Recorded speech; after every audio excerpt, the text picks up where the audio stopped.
chokehold. 17 of them, really, one for each of the so-called rare earth elements found in nature. China has a monopoly on space-age sounding stuff like promethium and gadolinium and dysprosium, and without which you cannot make things like today's fighter jets and submarines, smartphones and TVs, wind turbines and nuclear reactors, radar, sonar, camera lenses, fuel cells. You want those things, you have no choice but to go to China. Because, let's set aside for a moment that just to find these rare earth elements underground, there's no better place to go than China. Brazil has less than half what it has, and no other country comes close, including the United States, by the way. And just to put that inequality in context, if the US mined what China mines in a year, it would completely exhaust its own reserves in well under a decade. Just some of those rare earth elements China locked down back in April under strict export controls, picking and choosing which countries get access to them.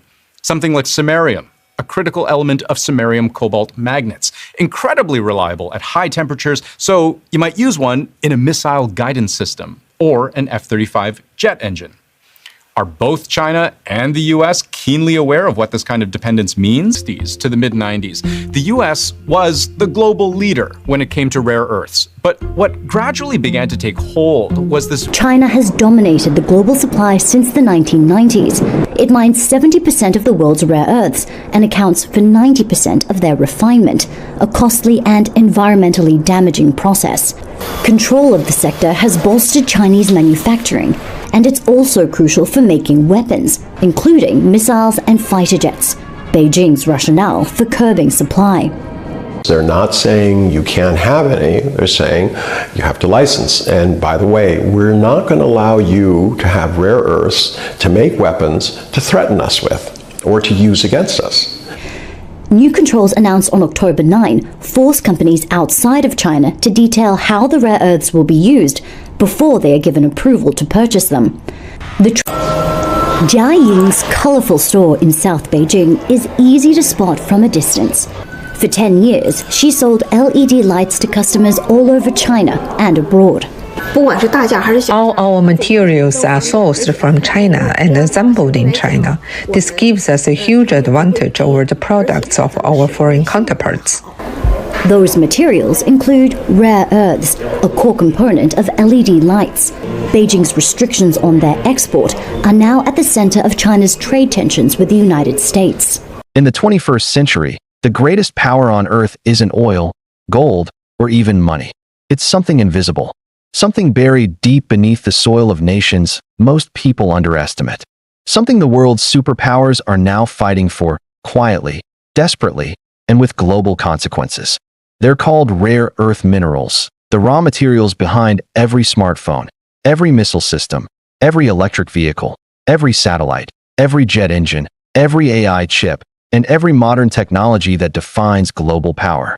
For years, the United States believed it could secure these minerals through influence, diplomacy, and long-standing global relationships. But the world has changed. New alliances have formed. New leaders have emerged. And Africa, once ignored in global resource politics, has become the front line of the next great geopolitical battle. And right at the center of this transformation stands China, the world's rare earth superpower, watching closely as Africa builds new policies, new partnerships, and new strategies that could tilt global power for decades. Today's story is not about a single event. It's about a shift, a deep, slow, unstoppable shift. A shift that shows Africa taking control of its minerals, China defending its global rare earth dominance, and Washington facing a reality it didn't expect. This is the story of how Africa and China, each driven by their own interests, ambitions, and strategies, created a moment that forced Washington to scramble, not because of rejection, but because global influence isn't guaranteed anymore.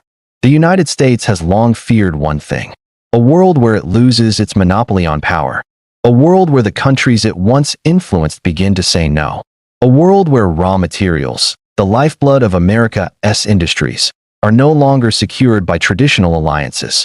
That world is here. Our story begins with a question that quietly shook Washington. What happens if Africa decides to process its own minerals instead of exporting them raw?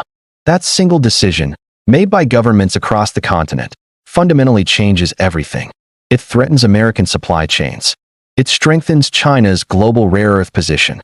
And it signals the rise of a new Africa, an Africa that controls the resources the world cannot function without. This is not fiction. This is not exaggeration. This is the real, documented shift happening right now.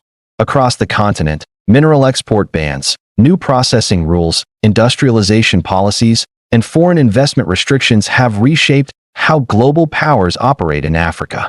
The result? For the first time in modern history, the United States is being forced to renegotiate, rethink, and redirect its mineral strategy because Africa is not playing the old game anymore. Meanwhile, China, which controls more than 70% of global rare earth processing, sees Africa not as a supplier, but as a partner in infrastructure, a partner in manufacturing, a partner in long-term strategic growth. But here's the twist. Africa is not choosing sides. Africa is choosing itself. Today, Africa's new mineral policies, from Namibia to Zimbabwe to the DRC, have reshaped the global rare earth landscape. And as these decisions roll into motion, the United States finds itself facing something unexpected, a world that is no longer unipolar. In this documentary, we break down why rare earth minerals control global power, why Africa has become the key battleground, how China built a rare earth empire, why U.S. policymakers suddenly shifted their strategy, and how Africa's new mineral sovereignty is changing everything. This is the rise of Africa's mineral power. This is the rare earth awakening. This is the moment Washington didn't see coming. Welcome to African Spotlight 24. To understand why Washington is suddenly scrambling, to understand why China watches Africa so closely, to understand why mineral policies in countries like Namibia, Zimbabwe, Tanzania, and the Democratic Republic of Congo triggered global attention, we must begin with a simple truth. Rare earth minerals are the backbone of 21st century power. They are not rare because they are impossible to find. They are rare because they are incredibly difficult to extract, separate, refine, and process into usable material. Without rare earth elements, modern civilization would collapse. No smartphones, no electric cars, no satellites, no advanced weapon systems, no wind turbines, no semiconductor lasers, no AI chips, no medical imaging equipment, no communication systems. This is why the race for rare earths is not just an economic competition. It is a national security battle. The U.S. problem, dependence for decades, the United States allowed its rare earth industry to shrink. Mines closed. Processing plants shut down. Environmental regulations made production expensive. Companies outsourced manufacturing. Soon, the U.S. found itself dependent on other countries for materials essential to its economy and military. By the 2010s, one nation had emerged as the world's rare earth superpower, China. China controls most of the world's rare earth processing, dominates global supply chains, leads in refining technology, and supplies the majority of the world's finished rare earth materials. This was not an accident. It was a strategic, long-term national plan stretching decades. The United States realized far too late that it had lost control over one of the most important industries on Earth.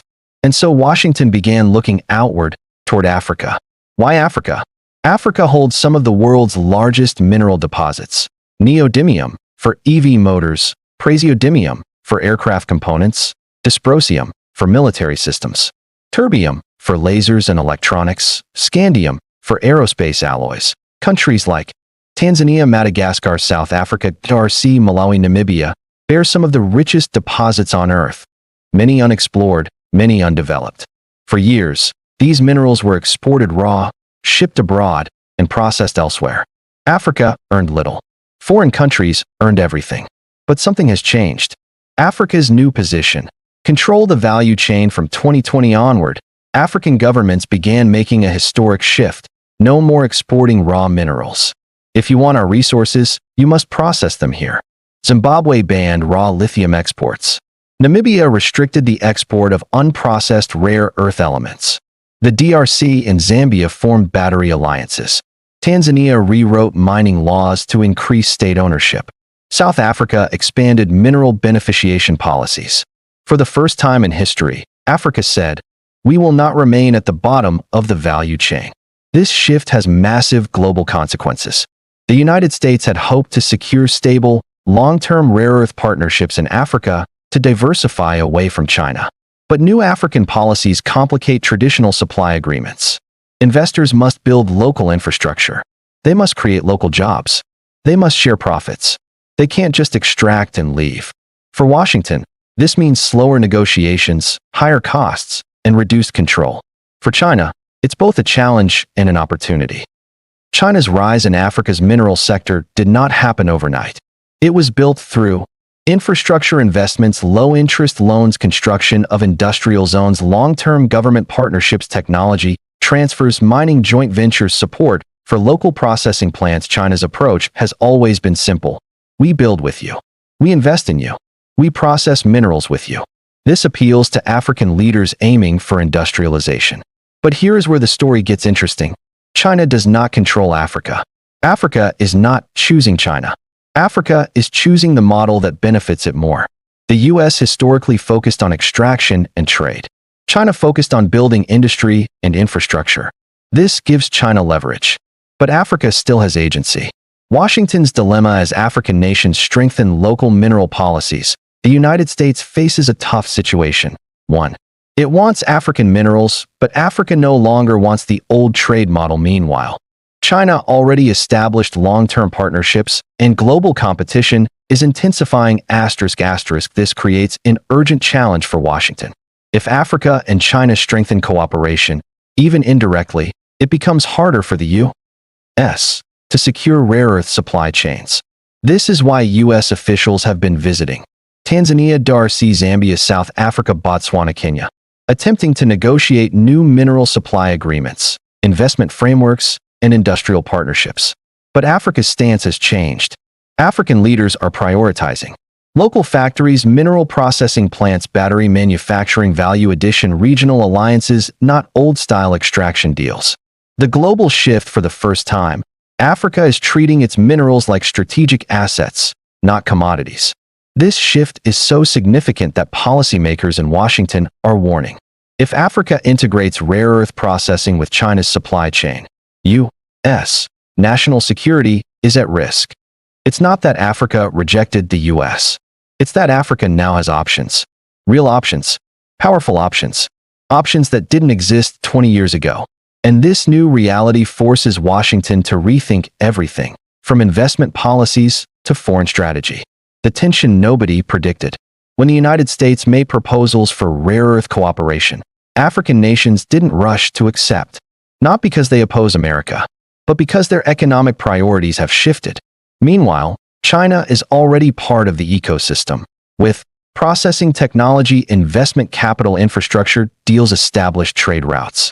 So when African nations create rules requiring local processing, the country best positioned to support them is China.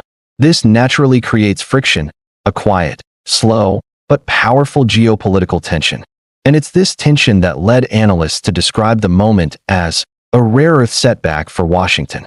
Not an attack, not a rejection, not a headline event, but the result of structural changes in Africa, changes that shift global power.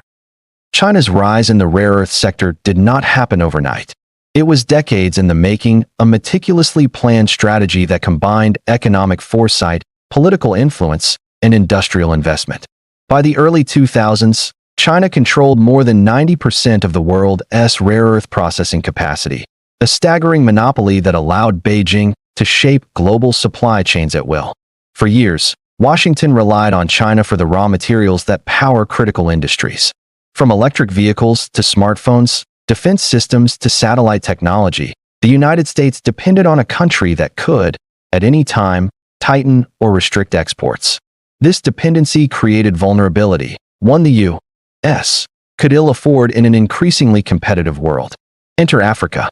Africa's vast mineral wealth had been largely untapped by Western powers. Historically, raw ores were exported to Europe, China, or the U.S., with little value retained locally. African governments began realizing that the continent had the ability to control not only the extraction but the processing, refining, and manufacturing of these critical minerals. This was more than economics. It was power. Policies across Africa began to shift. In Tanzania, mining laws were rewritten to mandate local beneficiation. Zimbabwe strengthened local partnerships in lithium, cobalt, and rare earth production. Namibia invested in mineral processing plants, ensuring that foreign investors had to participate in domestic industrialization programs. Even smaller economies, like Malawi and Madagascar, began enforcing strict export rules to maintain leverage over strategic resources. China watched closely. For Beijing, Africa was not merely a supplier of raw materials, it was a partner. Chinese companies invested in local refineries, built industrial zones, and developed joint ventures that allowed both sides to benefit. Unlike the U.S., which primarily focused on extraction agreements, China's approach created a long-term dependency, but one built on infrastructure and industrial cooperation rather than mere trade. This created a quiet, structural tension. Washington wanted access to rare earth minerals, but faced a new reality. Africa no longer needed the old trade model. It had alternatives. It had leverage. And China was already positioned to assist in industrial growth. For U.S. policymakers, this meant a scramble. High-level delegations traveled to Africa to renegotiate deals, promise investment, and attempt to create new supply chains. But Africa held the cards. Any agreement had to respect the continent's new priorities: local processing, value addition, job creation, and long-term economic sovereignty. The result? A strategic pivot that few in Washington expected. Analysts began describing the moment as a structural setback, not a confrontation. The U.S. could no longer take its influence for granted. Africa had agency, and the decisions it made regarding rare earth minerals would ripple across global markets for decades.